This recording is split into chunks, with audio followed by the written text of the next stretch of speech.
नमस्कार, बहुत स्वागत है आपका। मैं हूं आपके साथ सुमित शर्मा। भोपाल से इस वक्त की बड़ी खबर है, बीजेपी की बड़ी बैठक हो रही है। जी हां, बीजेपी एक बड़ी बैठक कर रही है। नतीजों से पहले ये बड़ी बैठक बीजेपी की, कई मायने हैं इस बड़ी बैठक के।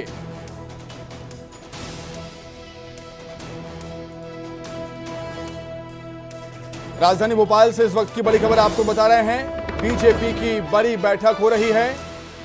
नतीजों से पहले बीजेपी बैठक कर रही है, मंथन कर रही है।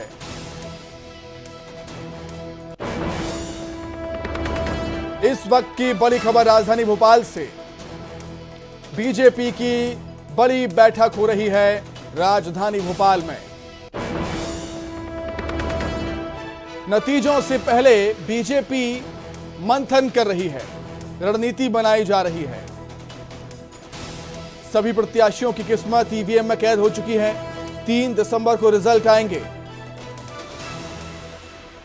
और उससे पहले बीजेपी का मंथन, बीजेपी की मीटिंग।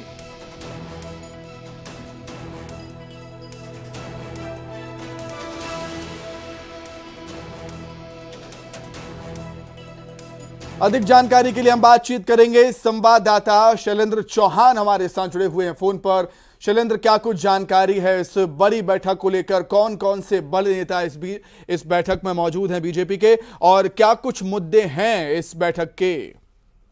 देखिए, बीजेपी के चुनाव होने के बाद सबसे बड़ी बैठक है और मुख्यमंत्री शिवराज सिंह चौहान पहुंच गए हैं, केंद्रीय मंत्री नरेंद्र सिंह तोमर पहुंच चुके हैं, बीजेपी प्रदेश अध्यक्ष वी डी शर्मा भी आ चुके हैं। ये सभी नेता आज यहाँ पर बैठेंगे और कहीं ना कहीं ये चुनाव के बाद जो वोटिंग परसेंट है उसको लेकर बड़े असमंजस की स्थिति है कि कई जगह पर वोट परसेंट बढ़ा है और 50 सीट ऐसी है 230 में से जहाँ पर घटा है। तो निश्चित ही यहाँ पर एक बीजेपी ने वोटिंग के बाद एक अपनी रिपोर्ट तैयार की है, तो उस पर चर्चा होगी। इस आंतरिक मूल्यांकन होगा कि किस सीट पर क्या हालत है, कहां पर बीजेपी जीत रही है और कहां पर कमजोर स्थिति है। तो निश्चित ही आज उन चुनाव परिणामों को लेकर एक संभावित चर्चा होगी कि कहां पर प्लस कर रहे हैं और कहां पर माइनस है, जहां पर बीजेपी को नुकसान पहुंचा। तो ये सबसे प्रमुख बैठक है, क्योंकि आज सीएम हो या केंद्रीय मंत्री तोमर हो, ये सभी आज प्रदेश कार्यालय में चुनाव के बाद पहली बार पहुंचे हैं। तो ये काफी देर बैठक चलने वाली बताया जा रहा है कि जो राष्ट्रीय संगठन सह मंत्री हैं शिव प्रकाश, वो भी अभी कुछ देर में आ सकते हैं बैठक में। तो ये बड़ी ही महत्वपूर्ण बैठक इसलिए है कि चुनाव के बाद अब सारे नेता एक साथ बैठ रहे हैं। तो निश्चित ही यहाँ पर चुनाव परिणामों को लेकर, और दूसरा जो छतरपुर का मामला है उसको लेकर भी चर्चा होगी। छतरपुर के राजनगर में जो बीजेपी कार्यकर्ताओं पे, कांग्रेस पे वो प्रत्याशी जो बीजेपी के, उन पर एफआईआर हुई। उसके बाद प्रदेश अध्यक्ष वी डी शर्मा छतरपुर पहुंचे थे, उसके बाद कांग्रेस प्रत्याशियों पे एफआईआर दर्ज हुई। तो इस निश्चित ही इस मुद्दे पर भी चर्चा होगी कि प्रशासन ने इतनी जल्दी कार्रवाई क्यों की। जब वोटिंग हो रहा था, मतदान हो रहा था, उसी समय एफआईआर कर ली गई, ना उसकी कोई जांच हुई। तो ये सभी बड़े गंभीर मुद्दे हैं पिछले 3-4 दिन के चुनाव के बाद के, तो उन पे सभी मुद्दों पर चर्चा होना है। बहुत शुक्रिया शैलेंद्र, जुड़ने के लिए, तमाम बातचीत के लिए बहुत धन्यवाद आपका। अब आगे बढ़ते हैं। छतरपुर से इस वक्त की बड़ी खबर, राज्यसभा सांसद दिग्विजय सिंह पर एफआईआर हुई है। इस वक्त की बड़ी खबर आपको बता रहे हैं हम। छतरपुर से इस वक्त की बड़ी खबर मिल रही है, राज्यसभा सांसद दिग्विजय सिंह पर एफआईआर। जी हां, छतरपुर का जो मामला था काफी तूल पकड़ता हुआ नजर आया। दिग्विजय सिंह वहां पर पहुंचे हुए थे, धरना भी दिया था, थाने के सामने ही धरने पर बैठ गए थे। नरेंद्र सिंह परमार हमारे साथ जुड़ गए हैं फोन पर। नरेंद्र, क्या कुछ जानकारी, क्या कुछ अपडेट है फिलहाल?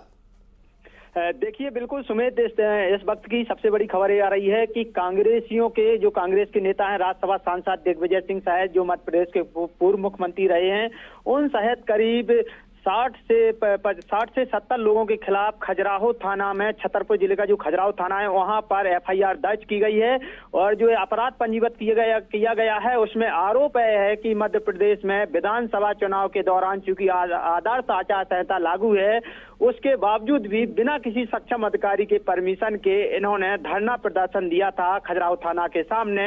जैसा कि विदित है कि खजुराहो थाना के इलाके में राजनगर विधानसभा सीट के अंतर्गत कांग्रेस कार्यकर्ता सलमान खान की मौत हुई थी।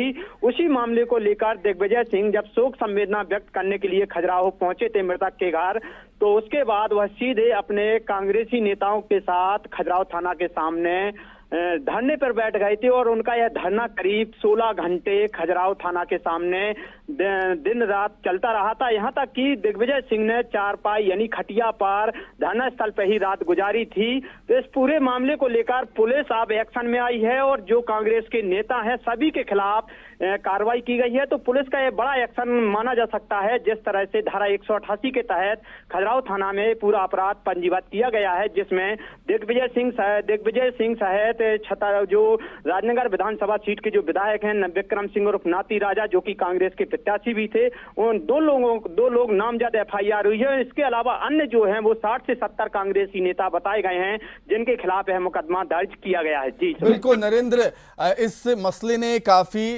राजनीतिक तूल लिया, काफी चर्चा हुई। जैसा कि आप बता रहे हैं कि आचार संहिता उल्लंघन का ये मामला है, आचार संहिता लगी थी तब भी दिग्विजय सिंह 50 से 60 कार्यकर्ताओं के साथ वहां पर धरने पर बैठ गए थे, ये बात अलग है। लेकिन दिग्विजय सिंह के बारे में यहां पर मैं कहना चाहूंगा कि सुर्खियों में लगातार दिग्विजय सिंह बने रहते हैं, चुनाव के वक्त भी, प्रचार के वक्त भी। जब वोटिंग हो चुकी है, काउंटिंग की बारी है, एक बार फिर से चर्चाओं में दिग्विजय सिंह। देखिए समित, बिल्कुल आपने सही गौर फरमाया है। जिस तरह से लगातार मध्य प्रदेश में विधानसभा चुनाव संपन्न हुआ है और प्रचार के दौरान या उसके पहले की बात कहें, अपने तीखे बयानों के लिए दिग्विजय सिंह अपने ऊटपटांग बयानों के लिए हमेशा सुर्खियों में बने रहते हैं। यहाँ तक कि विधानसभा चुनाव संपन्न हो गया था, बावजूद उसके भी कांग्रेस कार्यकर्ता की मौत के बाद उसको जिस तरह से राजनीतिक यहाँ पर रंग दिया गया है, उसके बाद दोनों पार्टियां, चाहे सत्ताधारी पार्टी हो भाजपा, वो भी तत्काल एक्शन में भी नजर आई थी। BD शर्मा कल छतरपुर आए हुए थे, पुलिस अधीक्षक और जिला कलेक्टर से मुलाकात करके मामले की निष्पक्ष जांच की मांग की है। तो दिग्विजय सिंह हमेशा सुर्खियों में बने रहते हैं, चूंकि वो शोक संवेदना व्यक्त करने के लिए खजुराहो आए थे। बावजूद इसके भी उन्होंने वह अपने कार्यकर्ताओं के साथ धरने पर बैठ गए थे और धरने पर बैठकर वह पूरा मामला जो काफी सुर्खियों में रहा था। और इस पूरे मामले को लेकर पुलिस ने इस पूरे मामले में कड़ी कार्रवाई करते हुए एक बड़ा एक्शन किया, जिसमें दिग्विजय सिंह सहित कांग्रेस के विधायक नाती राजा और ठीक है नरेंद्र, बहुत शुक्रिया तमाम बातचीत के लिए, जानकारी के लिए धन्यवाद। और आइए अब देखेंगे 15 सेकंड में खबरें।